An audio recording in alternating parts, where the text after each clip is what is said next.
Hi, I'm Kenneth Stringer, and today I'm going to tell you a little bit about how I build an electric guitar. It all begins with a tree. Maple, black walnut, cherry, mahogany. It's cut at a sawmill. When I get the wood, it's just rough cut, so I have to store it on a rack. I let it air dry on the rack for a while, and then when it's dry enough, I'll take my planer and smooth it down. A planer has two blades that spin real fast and scoop off just a little bit of the wood, and this is how it works. Here's a piece of wood that's been planed, cut into 3 pieces, then glued together, and this creates the backside of the electric guitar body. I then take pen and paper and draw, and I design the body, the shape that I want. I cut it out, and then I put that template on top and spray paint around it. And this gives me my template. And I cut it out, place it on top of that back body, and I cut it out with my bandsaw. Now here you have the template and the body. Now it's time for the top. It's made out of maple. It's called book match maple because the board's been cut right down the middle and it opens up like a book and to give a mirror image. I cut that in half and I get the neck and the body. It's glued together real tightly. I put sometimes something on it for weight. You'll notice the line down the middle, how it's a mirror image where the arrows are. That's why you like a book match top. Now it's time to glue the top onto the back side. You put the glue together and you clamp it up and you let it set for 24 hours. Then it's time to begin to sand the body. I use several sanders to do this, an audible sander and a dowel sander. The body begins to take shape and get cleaned up and smooth from any marks from a blade cut or whatever. These are 2 bodies that I've done. Now it's time to build the neck. I took what's commonly called stringers of wood, black walnut and maple, and cut them to a certain length. This is a 5-piece neck. 5 separate pieces of wood are glued together. This is commonly a tool to help you do something that's called a jig. This is my kerf cutting jig. It's for cutting and making an angle on your headstock. You need this later and you'll see. This is what it looks like. It applies that cut right there. Then we have to install a truss rod. A truss rod is an adjustable piece of metal that allows you to keep the neck straight because of the tension of the strings. This is a template that I use for the fingerboard. I take my bandsaw and use that template and mark off the necks, and I cut them out to the proper size. Here I'm gluing the headstock piece on. This is a template for the drilling for the machine heads that will tune the strings. Using the bandsaw again, I cut the headstock out. Now the neck's starting to take shape. Now we're going to cut a piece that goes over the top. It's commonly called a laminate. I'll clamp that up, and this is what it looks like. These are 2 necks with a laminate on the headstocks.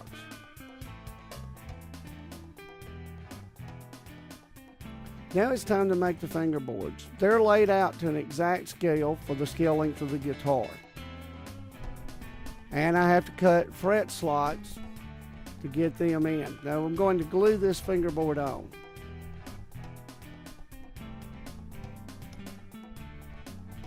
These are put into a press where I've got 3 6-ton jacks that I use to apply pressure. I've drilled some holes to allow for the abalone dots that get glued in later.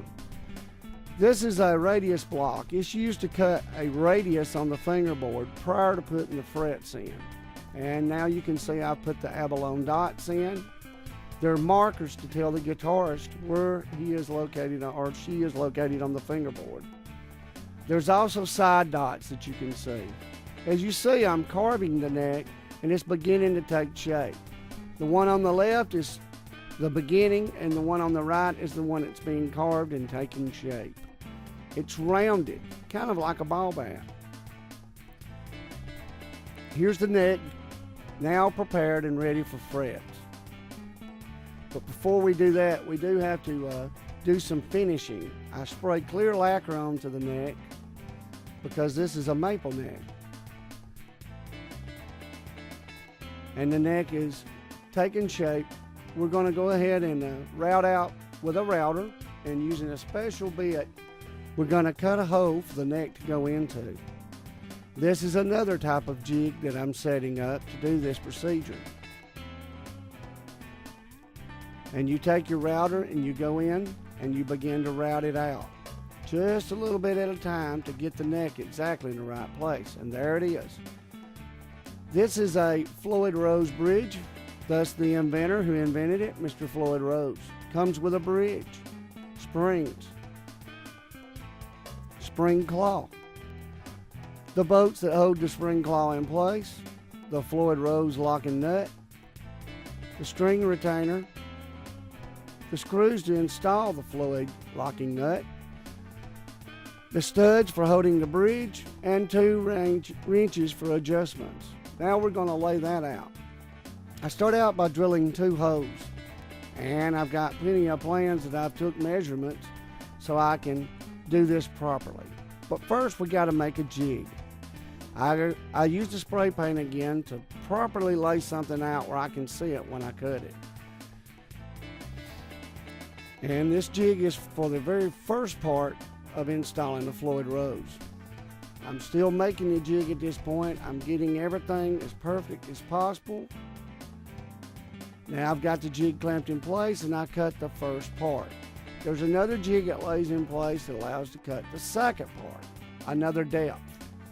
And then we are going to cut completely through for a third part.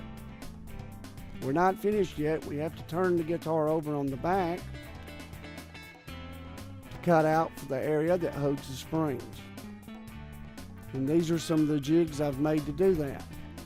So I cut out the first part and the other parts for the controls. This guitar has active electronics, so it needs a battery. And these are the plates that will cover up all the electronics. Now I've begun shaping the guitar body, and I've also laid some of the parts in it just to see how it will look. And I've routed for a pickup. Electronic pickup's what picks up the vibrations from the strings.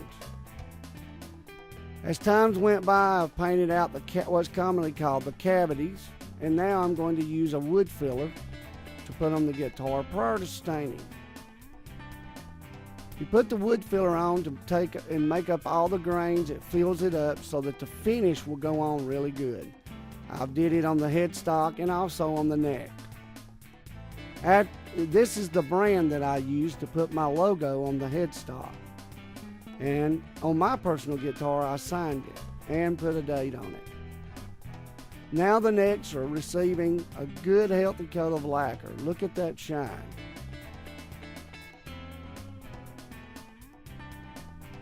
Now we're going to install the frets. The frets have a round part on top and a tang part on bottom to hold them in place. After they put in, they have to be nipped on the end and cut to a 45-degree angle. Then rounded off so they won't cut your fingers. They have to be leveled out properly. I put blue tape on the fingerboard to protect it from scratches.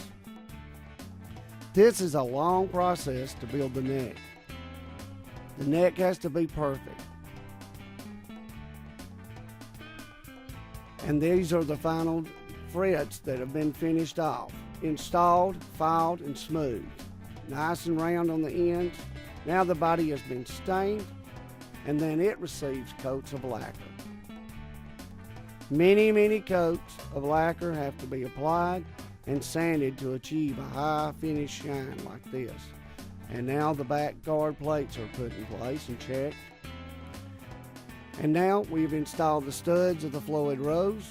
We put the Floyd in place, and we've installed the pickup. We've wired in the pickup, and now it's time to glue the neck onto the body and install all the rest of the hardware. Now we've finished the guitar, and this is the first time. This is Andrew Collum, And he was signed to a deal to Stringer Woodworks. And he is a great guitar player from the band Eternal Mortality. These are some photos that we took in Atlanta. They were nice enough to ask me to be a part of it. Drew is an excellent player. This is the first advertisement for Stringer Woodworks that was posted. And these are some live pictures of Drew playing the guitar on stage. This guitar is called a SWW DC1. Here's another promotional shot of the band. Here are a few more guitars. This is a jazz body guitar that I built. This is hollow and has a pickup. This is a touch style instrument that you just touch the strings and play. An acoustic guitar that's headless, a ukulele, and an ergonomic guitar that I built that has a small